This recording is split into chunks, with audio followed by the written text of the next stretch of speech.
السلام علیکم، میرا نام طاہر علی ہے اور میرے یوٹیوب چینل کا نام اردو سانگ زبان ہے اور میں اس چینل پہ اردو تشریحات اپلوڈ کرتا ہوں اور میرے چینل کو سبسکرائب کرنا نہ بھولیے گا۔ بسم اللہ الرحمن الرحیم۔ السلام علیکم ڈیئر اسٹوڈنٹس، امید ہے آپ لوگ ٹھیک ہوں گے اور آپ لوگوں کی زندگی خوشیوں کے ساتھ گزر رہی ہوگی۔ تو مزید آپ لوگوں کو لیے چلتا ہوں اس سبق کی تشریح کی طرف، اور سبق کا نام کیا ہے؟ سبق کا نام قومی اتفاق ہے، اور اس سبق کے حوالے سے ایک دفعہ تو میں مرکزی خیال بھی اپلوڈ کر چکا تھا، اور دوسری طرف پھر جو خلاصہ تھا وہ بھی اپلوڈ کر چکا ہوں۔ تو اس سبق کا آغاز کرتے ہیں۔ آج آپ لوگوں کے لیے چلتا ہوں۔ قوم کا لفظ سب سے اوپر جو لکھا ہوا ہے قومی اتفاق، قومی اتفاق، اس کو انگلش میں نیشنل یونٹی کہتے ہیں۔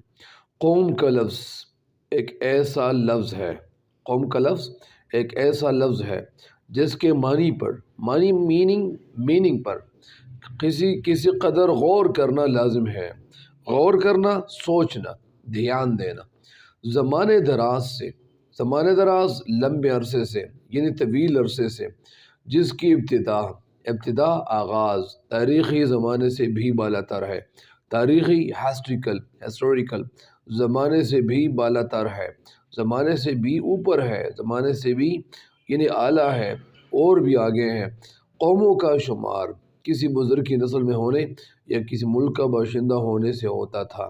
قوموں کا شمار ظاہری بات ہے کہ اس وقت یعنی پہلے دور میں، تاریخی دور میں قوموں کا جو شمار ہوتا تھا، قوم جو گن جاتے تھے، یا قوم اگر وہ لوگ شمار کرتے تھے یا ان کی گنتی کی جاتی تھی، کیسی گنتی کی جاتی تھی؟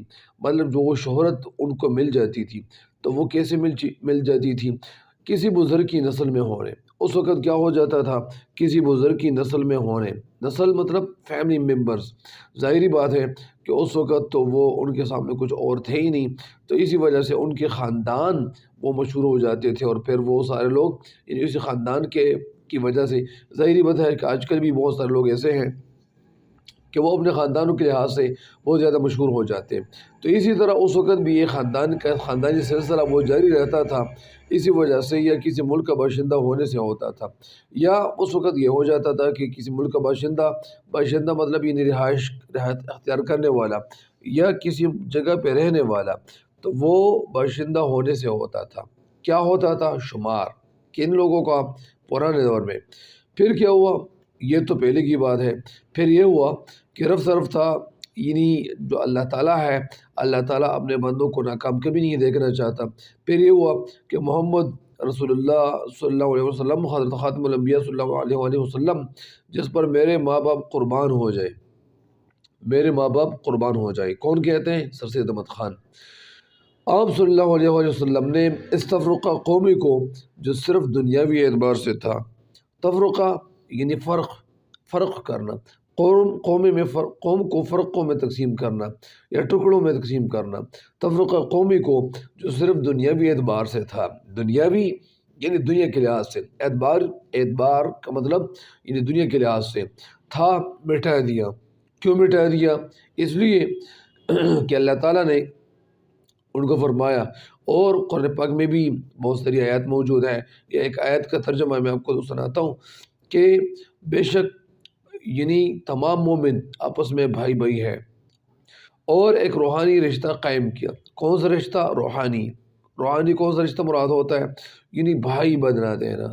ظاہری بات ہے کہ ہمارے پیارے حضرت محمد مصطفیٰ صلی اللہ علیہ وسلم، حضرت خاتم الانبیاء صلی اللہ علیہ وسلم نے سب سے پہلے 13 سال یعنی کلمے کی دعوت دی، یعنی لوگوں کو بلاتے تھے کہ اسلام میں داخل ہو جائیں۔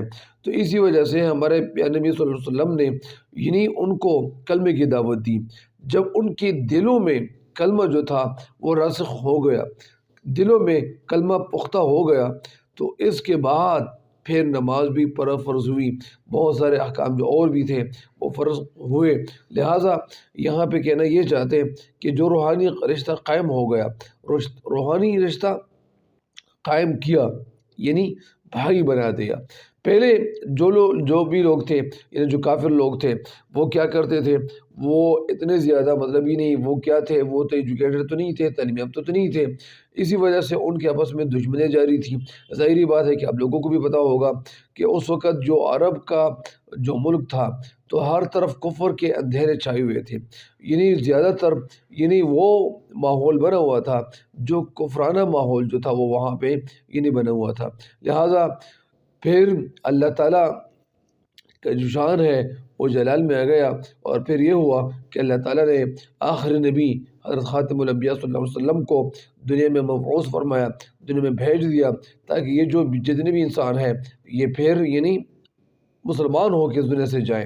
اور ظاہری بات ہے تو آگے کہتے ہیں کہ جو ایک حبل متین لا الہ الا اللہ محمد رسول اللہ سے مضبوط تھا۔ حبل متین کا مطلب یہاں پہ مضبوط رسی ہے، یہاں پہ اس کی معنی کیا ہے؟ مضبوط رسی ہے۔ اس کے علاوہ ان کے تو کئی معنی ہیں، لیکن یہاں پہ اس کی معنی کیا ہے؟ مضبوط رسی۔ لا الہ الا اللہ محمد الرسول اللہ سے مضبوط تھا۔ یعنی مضبوط کیوں تھا؟ مضبوط اس لیے تھا کہ ایک وجہ تو یہ بھی تھی کہ وہ صحابہ کرام رضی اللہ تعالیٰ عنہم اجمعین انہوں نے دلوں میں کلمہ کا جو یقین تھا وہ اتنا پختہ ہو چکا تھا کہ وہ بتانے سے بھی باہر تھا۔ لہٰذا بات یہ ہے کہ آگے کیا کہتے ہیں، تمام قومی سلسلے یعنی جو قوم کے جو سلسلے ہیں، جو رشتے وغیرہ ہوتے ہیں، اور تمام قومی رشتے سب کے سب اس روحانی رشتے کے سامنے نیست و نابود ہو گئے، نیست و نابود ہونا ختم ہو گئے۔ ظاہری بات ہے کہ جب اسلام کا جو دین تھا وہ پھیلنے لگا تو اس وقت مسلمان یعنی تعداد اس وقت تو کم تھی۔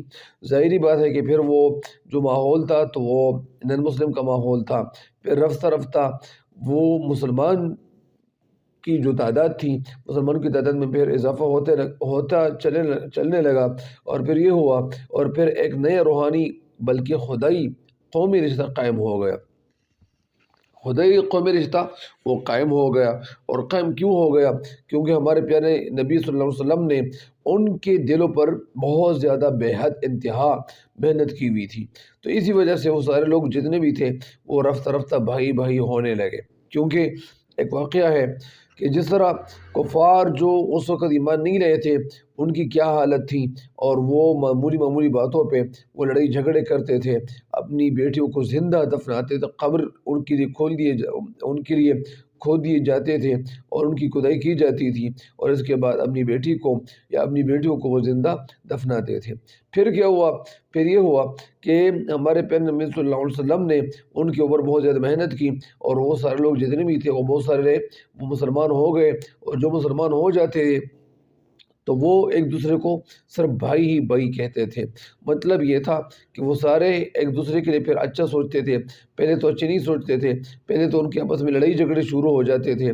بہرحال آگے جاتے اسلام کسی سے نہیں پوچھتا، پھر آگے سر سید احمد خان کہتے ہیں کہ اسلام کسی سے نہیں پوچھتا۔ کیا نہیں پوچھتا؟ کہ وہ ترک ہے یا تاجک، کہ وہ ترکمانستان سے تعلق رکھتا ہے یا ترکی سے تعلق رکھتا ہے یا تاجک، وہ افریقے کا رہنے والا ہے یا عرب کا، وہ چین کا باشندہ ہے یا ماچین کا۔ ماچین کیا ہے؟ یہ کہاں پہ ہے؟ یہ بھی چین کے ایک سائڈ پہ وہاں ایک جگہ جس کو مہاچین بھی کہتے ہیں وہ موجود ہے۔ وہ پنجاب میں پیدا ہوا ہے یا ہندوستان میں، وہ کالے رنگ کا ہے یا گورے رنگ کا، بلکہ جس کسی نے کلمہ توحید کو مستحکم کیا، مستحکم یعنی مضبوط کرنا، ان پہ پختہ یقین رکھنا۔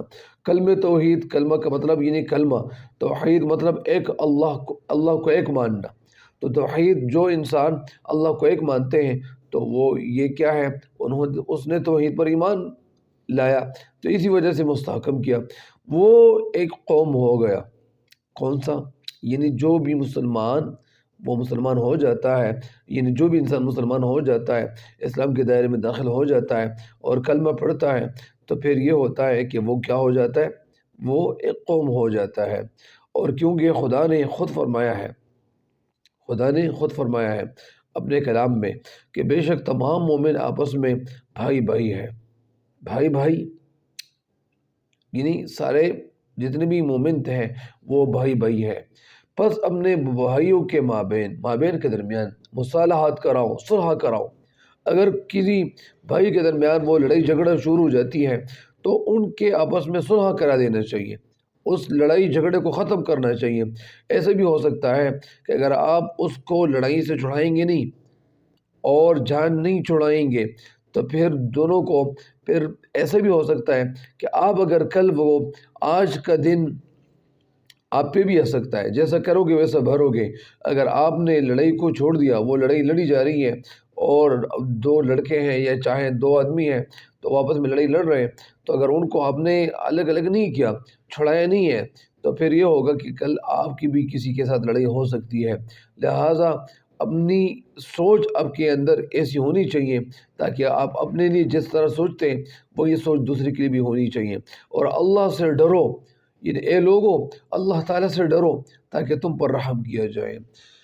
سب سے بڑی بات یہ ہے کہ اگر ہمارے دل میں اگر اللہ تعالیٰ کا ڈر موجود ہو تو ظاہری بات ہے کہ جب ہم اللہ تعالیٰ سے ڈرنا شروع ہو جائیں یا ڈرنا شروع ہو جائیں گے تو پھر سب کچھ ٹھیک ہو جائے گا۔ ورنہ پہلے تو ہم جب اللہ تعالیٰ سے نہیں ڈرتے، اللہ تعالیٰ سے ڈر ہمارے دل میں ہونا چاہیے، اللہ تعالیٰ سے ڈر ہمارے دل میں ہونا چاہیے۔ جو بھی انسان اللہ تعالیٰ سے ڈرتا ہے، اور اللہ تعالیٰ نے ہر انسان کو اپنی عبادت کے لیے پیدا کیا ہوا ہے، لیکن ہم لوگ اتنے زیادہ یعنی کیا ہو جاتے ہیں، ہم لوگ اللہ تعالیٰ کی عبادت نہیں کرتے، وقت پہ عبادت نہیں کرتے، پھر نماز نہیں پڑھتے، روزے نہیں رکھتے، اور پھر یعنی حج ادا کرنا اگر وہ فرض ہو جاتا ہے لیکن اس کے باوجود ہم حج کرنے کے لیے نہیں جاتے، اور بھی بہت سارے کام ہیں، یا اسی طرح یعنی جتنے بھی غرباء ہیں، مسکین ہیں، ان کے ساتھ مدد کرنا، یہ بھی اللہ تعالیٰ کو راضی کرنا ہے۔ تو اسی وجہ سے بہت ساری باتیں ہو سکتی ہیں۔ لہٰذا یعنی ہم سارے جتنے بھی ہیں مسلمان کا بھائی ہے۔ یہاں پہ میں آپ کو یہ بتانا چاہ رہا تھا، یہاں میں تھوڑا سا بھول گیا کہ یا تاجک کا ہو، افریقہ کا رہنے والے یا عرب کا، مطلب اس کا یہ ہے کہ جو انسان جہاں سے بھی ان کا تعلق ہے، یا عرب کا وہ رہنے والا ہے یا کسی اور جگہ کا رہنے والا ہے، کسی اور ملک کا رہنے والا ہے، لیکن وہ مسلمان ہیں تو مسلمان کے حوالے سے اچھا سوچنا چاہیے، پازیٹیو سوچ رکھنی چاہیے۔ وہ پنجاب میں پیدا ہوئے یا ہندوستان میں، وہ کالے رنگ کا ہے، چاہے ان کا جو رنگ ہے وہ بلیک ہے یا چاہے وہ گورا ہے، لیکن جس کسی نے بھی کلمہ توحید پڑھا ہے یا جس کسی نے بھی کلمہ توحید کو مستحکم کیا، مستحکم کرنا، مضبوط کرنا، یہاں پہ یہ مطلب بھی ہے کہ جو لوگ بھی یعنی کلمہ توحید پر ایمان لاتے ہیں اور پھر اللہ تعالیٰ کی عبادت کرتے ہیں، تو اللہ تعالیٰ نے ان کو جو پیدا کیا ہوا ہوتا ہے، اللہ تعالیٰ نے ان کو اگر دولت دی ہوئی ہوتی ہے تو ظاہری بات ہے کہ اس دولت کو صحیح استعمال میں لانا چاہیے۔ آپ کو کسی غریب کے ساتھ مدد کرنی بھی چاہیے، آپ کو کسی اور انسان جو حاجت مند ہیں ان کی حاجت پوری کرنی چاہیے۔ تو اسی وجہ سے آپ کے پاس جو پیسے ہوتے ہیں، یا اسی طرح ایک مفتی صاحب کہہ رہے تھے اپنے بیان میں، کہہ رہے تھے کہ اگر انسان کو اللہ تعالیٰ نے دو روپے دیے ہیں تو بھی امتحان میں، 2 کروڑ دیے ہیں تو بھی امتحان میں ہے، چاہے جو انسان بھی ہے تو وہ ہر انسان امتحان میں یعنی وہ اپنی زندگی گزار رہا ہے۔ تو اسی وجہ سے ہمیں اپنی سوچ وہ اچھی ہونی چاہیے، ہماری سوچ، اپنی سوچ کو ہمیں بدلنی چاہیے۔ بہرحال یعنی آج کے لیے اتنی ہی کافی ہے، اور انشاءاللہ آئندہ جو بھی ویڈیو اپلوڈ کروں گے تو انشاءاللہ وہ مزید تشریح اپلوڈ کروں گا۔ تب تک کے لیے مجھے دیجیے گا اجازت۔ اللہ نگہبان۔